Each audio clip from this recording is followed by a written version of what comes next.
Olá, começa agora o Jornal da Câmara. A Pesquisa Nacional de Saúde Escolar divulgada pelo IBGE mostrou que 23% dos estudantes brasileiros estão acima do peso recomendado pela Organização Mundial da Saúde. E com uma média que ultrapassa os 30%, Porto Alegre lidera este ranking. É a capital brasileira com maior número de obesidade e de excesso de peso. É sobre isso que eu converso com a Anália Baruchi, que é nutricionista do Centro de Obesidade e Síndrome Metabólica da PUC. Anália, seja bem-vinda. Obrigada pela presença aqui conosco. Anália, então, a que se deve o fato de Porto Alegre liderar o ranking e ter o maior número de estudantes acima do peso?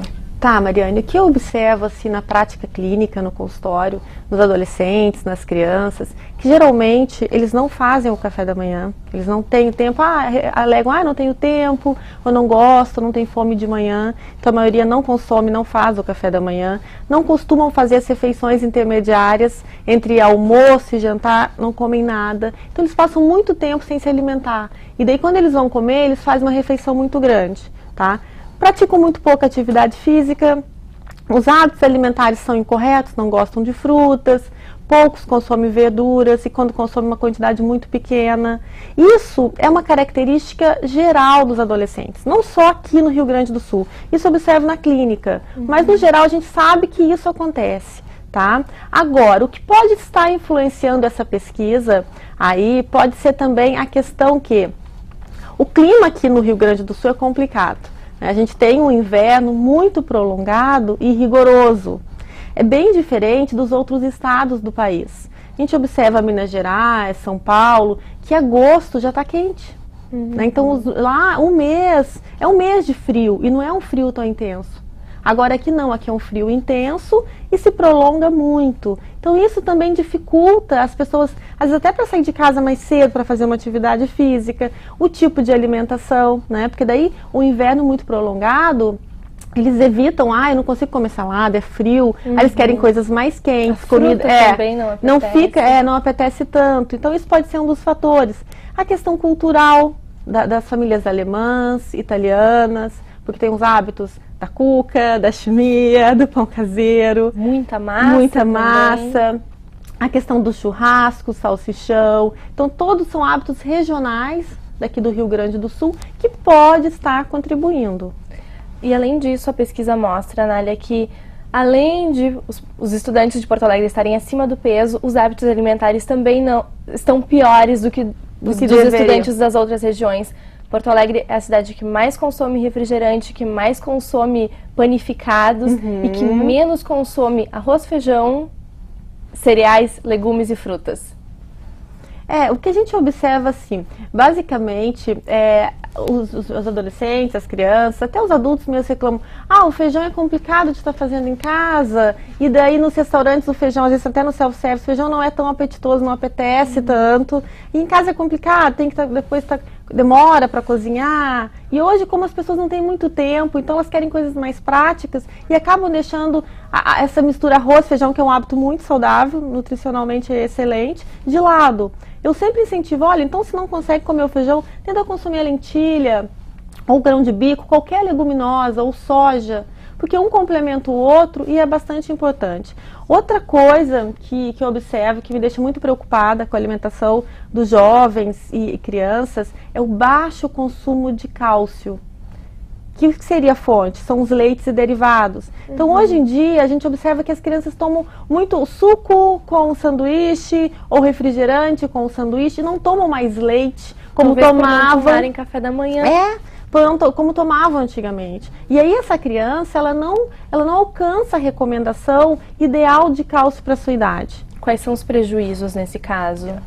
Déficit de crescimento, complicações assim como a questão óssea também, né? Porque o cálcio está relacionado com a formação óssea, com o crescimento. Então são várias coisas que pode estar acarretando a diminuição do cálcio. Então o cálcio é extremamente importante. Então é muito importante as mães cuidarem para ver como é que está a alimentação dos filhos. E que eu observo, às vezes vem a mãe com a criança ou com o adolescente e ela se assusta quando eu vejo, olha, eu faço recordatório alimentar e a criança às vezes não consome menos da metade da recomendação. E aí ela fala, mas eu não, ela não se dá conta. Muitas vezes ela também não toma. Ela não tem, eu não tomo leite, eu não tomo iogurte. Então eles não se dão conta do prejuízo que eles estão causando à saúde, esquecendo. Então eles esquecem às vezes. Esquecem do leite ou do iogurte ou de algum derivado do leite. Isso é muito importante prestar atenção. E essa queda, Nália, no consumo do arroz e do feijão pode estar relacionada também ao fato de cada vez mais a gente almoçar fora, em restaurantes, que aí a oferta é tão grande. É muito que o arroz grande, e feijão... fica de lado, que é aquela coisa básica. Aí eles optam mais por massas, polentas, bolinhos, quiches, outras opções que são mais apetitosas, chamam mais atenção aos olhos, né? E aí acabam deixando de lado o arroz e o feijão. Eu sempre falo, olha, no mínimo, umas 3 vezes por semana tem que comer arroz e feijão, né? O ideal é comer isso todos os dias, mas não excluir totalmente, porque um complementa o outro e a questão nutricional do arroz e feijão é muito boa. E a substituição da janta, Nália, como tá? Essas coisas de janta prática, de fazer um nissim miojo, ou então um lanche, uma torrada, ao invés de jantar, de comer à noite. Tá, o ideal é que à noite, a refeição da noite tenha também qualidade. Então não só assim, uma coisa rápida, só massa, é complicado, porque daí a única oferta vai ser de carboidrato.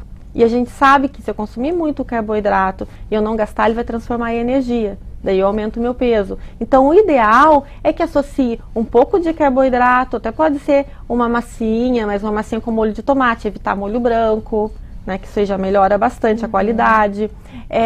Complementando sempre uma verdura cozida ou uma salada, uma carne. Então é importante sempre ter uma proteína junto com o carboidrato, um vegetal, ou um legume, uma verdura. Então isso é importante, tá adequando. Pode até fazer um lanche, mas desde que esse lanche componha um leite ou derivado, né, um sanduíche que seja mais saudável, que tenha uma alface, um tomate, uma mussarela, um presunto magro. Então tem como ajustar. Tem bastante opções que podem ser oferecidas tanto para criança, para adolescente, para adulto, só que tem que estar adequando um pouco de cada nutriente, um pouco de cada alimento para que ele não fique deficiente. E como seduzir um estudante com um cardápio saudável? Isso vai variar muito, assim, do gosto do estudante, do que é bom para ele e do que não é. Porque tem estudantes, ou tem crianças, ou adolescentes que já têm o hábito em casa de uma alimentação saudável. Então o interessante é a mãe ou o pai ter um hábito saudável, porque sempre a criança ou o adolescente eles vão copiar. São espelhos. Né? São espelhos. Daí se eles verem que o pai e a mãe estão se esforçando para tendo uma qualidade de alimentação melhor, né, estão cuidando, eles vão também prestar atenção naquilo e vão começar a se cuidar. Mas oferecer sempre para o adolescente, porque isso modifica muito de épocas. Em determinada época ele não gosta de determinado alimento. Passou um tempo, aquilo já pode modificar. Paladar modifica, então ele vai estar gostando. Então ofertar sempre. E uma coisa que eu observo é assim, a criança ou adolescente, ela atrai muito visualmente. Né? Então eu observo assim, tem crianças ou adolescentes que chegam no consultório e falam, eu não gosto de cenoura, eu não gosto de tomate. Só que aí quando a mãe oferece o tomatinho cereja ou a cenoura baby, a visão muda e daí eles já comem. E elas observam isso, e eu mesma observo nos restaurantes, né? Então vejo pela minha filha, às vezes no restaurante a gente vai, a cenoura baby ela comia, já a cenoura em casa ralada não, daí começar a oferecer a cenoura baby, porque é outra opção, atrai mais, né? O tomatinho cereja, então coisas observar no filho, então a mãe tem que observar no filho o que chama mais atenção daquela criança ou daquele adolescente e tentar ofertar para melhorar e para aumentar a qualidade alimentar dessa criança. Nália, como se trata o sobrepeso numa pessoa jovem? Olha, o ideal é que, no caso criança e adolescente, organizar a alimentação, fazer uma reeducação alimentar, tá? Não fazer dieta, porque dieta é uma questão assim, não funciona nem para adulto, de lá para criança e adolescente. Porque se oferecer uma dieta muito restrita, com alimentos que você não vai ter o hábito de consumir no dia a dia, você até faz, ou a criança ou adolescente até faz por aquela obrigação. Só que depois de um tempo ele não vai querer fazer mais. E aí ele volta naquela rotina anterior e volta a ganhar peso. Então basicamente é fazer uma reeducação com um profissional de saúde capacitado que possa avaliar, analisar os gostos dessa criança, desse adolescente e ajustar. Porque nada mais é do que uma organização alimentar. Não precisa fazer restrições, fazer algumas combinações para não ser o doce, nem o fast food todo dia. deixar para um evento ou outro. Então, organizar a alimentação. Não privar, mas organizar a alimentação desse adolescente já vai ter um resultado muito bom. Uma pequena organização, a mãe ou até o adolescente já observam isso. Diminuição de gordura, né, melhora do peso, um bem-estar melhor, mais disposição. Até porque aquilo que a gente comentou do café da manhã, a gente observa que as crianças que não tomam café da manhã, elas vão ter um baixo rendimento na escola. Porque o carboidrato, o alimento, é fonte de energia para o cérebro. E ela precisa daquela energia para o rendimento escolar. Principalmente o cérebro vai estar tirando essa energia de alguma parte do corpo. E até porque de manhã é horário, às vezes ela vai para a escola e não comeu nada. Como é que ela vai ter rendimento para estudar se ela não teve o combustível principal, que é o nutriente, que é o alimento? E aí é uma coisa que devagar tem que estar incentivando a criança ou adolescente a introduzir isso. Muitas vezes eles não conseguem fazer imediato, aí eu sugiro, então leva para a escola ou compra alguma coisa saudável lá, mas no intervalo, que dá um intervalinho lá pelas 9, 10, aí eles já conseguem comer. Então tem que ser devagar, tem que ser no ritmo da criança, do adolescente, para que ele consiga entrar. E depois que eles criam o hábito, é muito tranquilo, é muito fácil. Porque eles têm mais facilidade, são jovens, então eles têm mais facilidade de pegar o ritmo, né? E às vezes eles estão mais abertos também, estão mais abertos. O que falta, às vezes, é um pouco de informação e organização. Com relação aos exercícios físicos, Anália, o jovem pode praticar? O exercício físico tem que ser um aliado nessa reeducação alimentar? É muito importante que esse jovem, adolescente, faça ou uma prática de atividade física, qualquer uma, ou um esporte, qualquer coisa que ele goste ou dá prazer, lógico, com uma orientação de um profissional de educação física, né, para poder avaliar, para ver qual a melhor indicação, e até também com uma avaliação médica, para ver se a criança está apta para fazer, ou o adolescente está apto para fazer aquele esporte.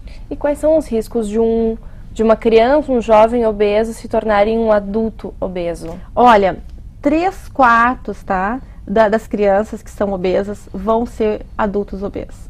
E a gente tem que cuidar muito, principalmente as adolescentes, as meninas.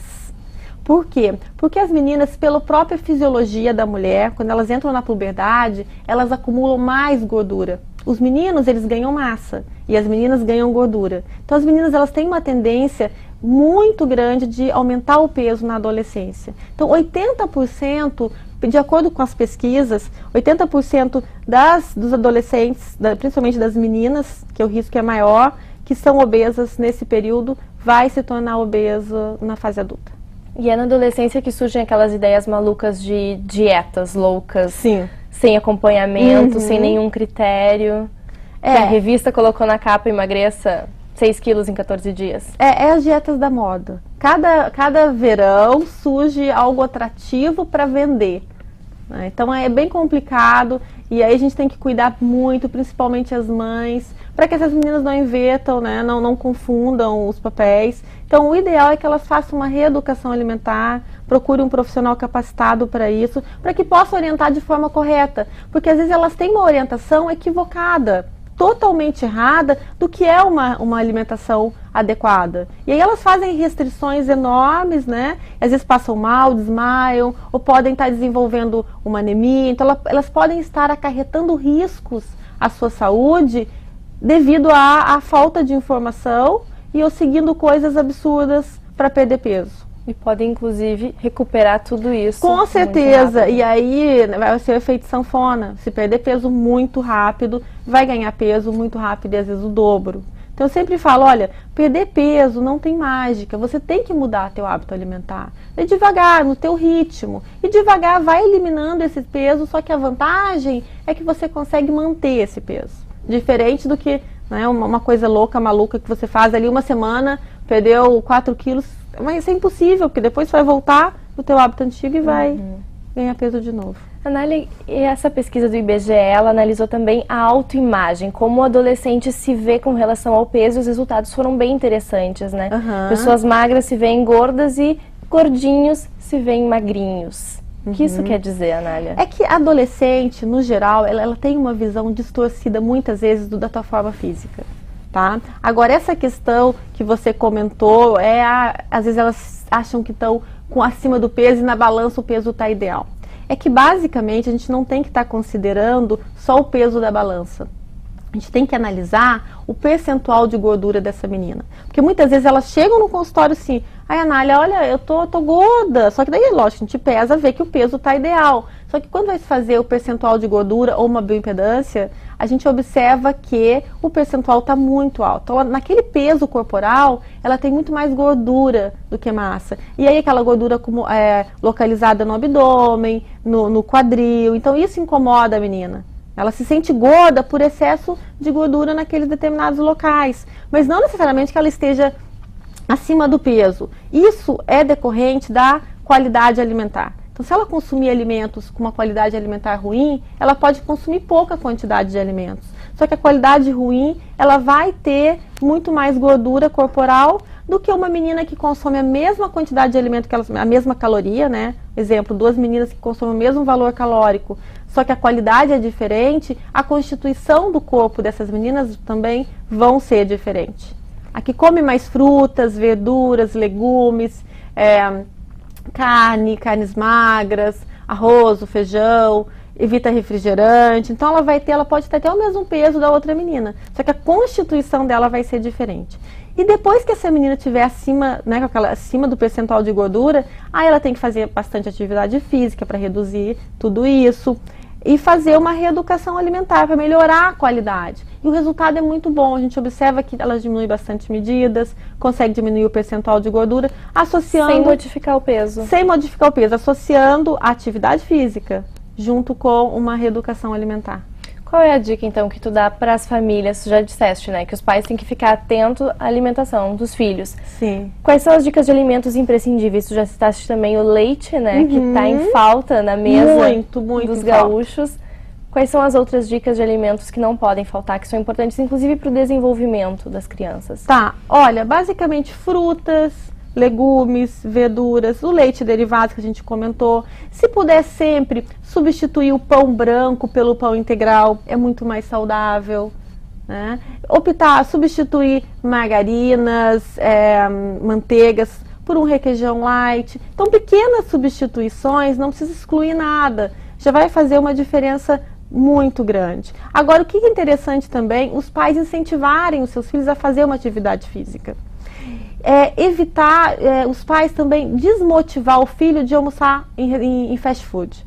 Então, os pais não incentivarem os filhos a ir com muita frequência a fast foods, a comer fora de casa. Então, o ideal é que tenha um ambiente familiar, que as crianças ou adolescentes almocem ou façam suas refeições com os pais em casa e que tenha sempre um alimento de qualidade. Evitar comprar muitos alimentos industrializados, né? Porque hoje é muito prático. Às vezes a mãe trabalha e tem essa questão, né? Então os pais eles trabalham fora, não tem muito tempo. Então à noite teleentrega, tem a questão da teleentrega, ou pega no super uma coisa pronta, que daí é só colocar no forno. Então isso geralmente tem muita concentração de gordura. Mesmo que as calorias ali não indiquem nada muito gritante. Mas por ser industrializado, já vai ter uma concentração grande de gordura. Então o ideal é alimentos caseiros.